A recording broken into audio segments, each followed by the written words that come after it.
practically every book, movie, and TV show made in the last century that references the Victorian era romanticizes the time period. Beautiful gowns, lavish homes, and passionate romance are staples of the now bygone time. But in much of the media we consume about the seemingly sophisticated Victorians, no one talks about where they got their water or went to the bathroom, or when they last bathed. When you peel back all the layers of silk and lace, you'll discover that the Victorians were actually pretty gross. People didn't always bathe weekly, let alone daily, and indoor plumbing was a distant dream for most. As such, the Victorian era's frequent bouts of disease are unsurprising. Overall, women caught the brunt of bizarre trends in hygiene. So let's open our eyes, hold our noses, and find out what was really going on with the supposedly immaculate Victorians. Welcome back to History Fact Files. To support, kindly subscribe. Today we are discussing what hygiene was like in the Victorian era. They bleached their clothes with urine. Where laundry was concerned, Victorians often used more than soap to clean their clothing. Grease and oil stains were regularly combated by rubbing chalk into clothing, while kerosene could remove grass stains and blood stains alike. Milk was a go-to cleaner for removing urine stains and odors. In a similar vein, Victorians used their own urine to bleach clothes, since urine contains ammonia. They made homemade toothpaste out of cuttlefish. Middle and upper-class Victorians could easily purchase toothbrushes and toothpaste, but most working-class folks had to make home concoctions. Makeshift toothpaste could be made at home using soot, chalk, or powdered cuttlefish, among other options. Toothbrushes usually had harsh bristles and wooden handles. For those who could not afford a toothbrush, celery was thought to be abrasive enough to clean one's teeth while eating. While their oral hygiene wasn't ideal, their dentistry was even worse. Dental care was often provided by local barbers or blacksmiths if there was no dentist in the area. They had indoor toilets, but not indoor plumbing. The first indoor toilets, or water closets, were popular for their convenience, but since they predated indoor plumbing, waste often went directly into a large cesspool in the basement. While this seemed like an ideal alternative to outhouses or chamber pots, the cesspools eventually filled, and the smell often seeped into the house. Thus arose the cottage industry of night soil men, who emptied cesspools and sold the waste to farmers as fertilizer. Laws of the time stipulated that cesspools could only be emptied at night, as the task was too disturbing to undertake during the day. Books instructed them on how to bathe properly. As semi-regular bathing came into fashion, books were published that let Victorians know just what they could expect from a bath. One particular book offered various toilet recipes for curious, bath Victorians. Much like the urban legend about swimming, people were advised against bathing within 4 hours of eating a large meal. Victorians were also warned not to wash their faces when they traveled, unless they could purify the water with alcohol or ammonia beforehand. One of the more popular beauty regimens recommended a Russian bath, which consisted of washing the face with extremely hot, then extremely cold water to help prevent wrinkles. Vinegar and eggs were the cutting edge of hair care. Victorians were obsessed with hair, but modern shampoo was a distant notion at the time. Women often broke several eggs over their heads, worked them into their hair, and then washed the egg out with a pitcher of water. Vinegar diluted with water was another popular option. In fact, many cooking-related items were popular pre-shampoo alternatives. Rosemary, black tea, and rum were all considered perfectly normal as hair-washing substances. They thought bad smells were responsible for disease.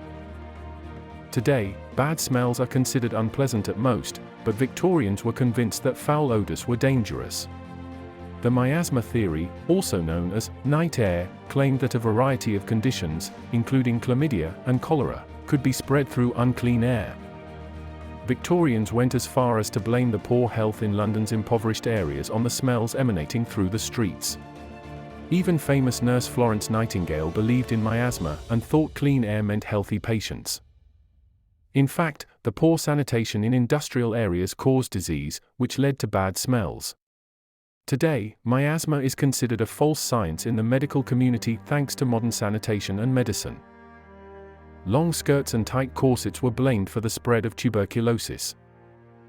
In the Victorian era, women's clothing was blamed for tuberculosis and its spread. Doctors claimed that long skirts dragging in the street picked up the disease, causing women to unknowingly bring it into the home. The tight corsets women were forced to wear were also thought responsible for tuberculosis, as corsets constricted the lungs. Higher skirts and looser corsets were implemented to help stop the spread of the disease. Women used military-grade bandages for menstruation. Despite the many shortcomings of Victorian hygiene, the era marked the first time in history in which feminine hygiene was actually addressed in mainstream society. Disposable pads were invented in the late 19th century, and even an early version of the tampon was implemented around that time. Women also found that bandages typically used for troops' wounds were useful for menstruation care due to their wood pulp base. Escort work was outlawed to prevent the spread of STDs. STDs were common in the Victorian era.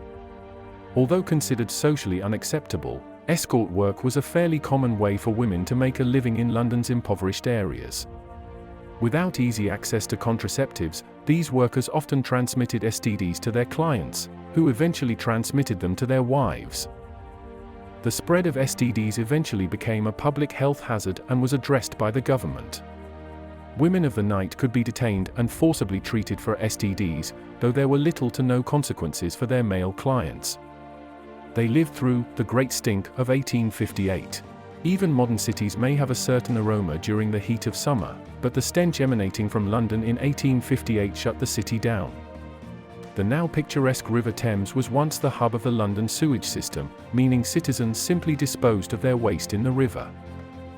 Londoners complained about the river's foul odors, and doctors cited the stench as the cause of rampant disease throughout the city. The summer of 1858 eventually became known as the Great Stink.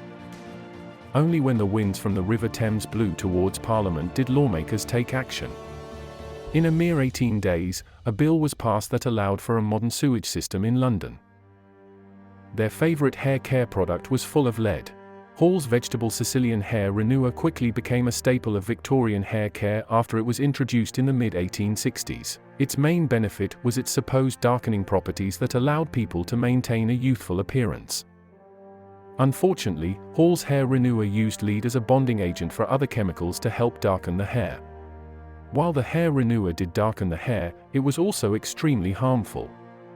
Hall's eventually lowered the amount of lead in their hair renewer, and it managed to stay on the market into the 1930s. They used Listerine to both clean their floors and cure STDs. While Listerine wasn't widely marketed until 1914, the mouthwash was invented by Dr. Jordan Lawrence and chemist-turned-entrepreneur Jordan Wheat Lambert in 1879. As Victorians slowly began to accept modern hygiene, Lambert initially experimented on marketing Listerine as a medical antiseptic. When his product failed to turn a profit, he began suggesting new and unusual uses for Listerine. Listerine was marketed as a floor cleaner and a cure for both dandruff and gonorrhea before it was finally sold as a mouthwash. Gerald Barnes Lambert, the inventor's son, was responsible for this marketing decision and laying the foundation for the brand's century-long success. That's it from us today. Find similar videos here.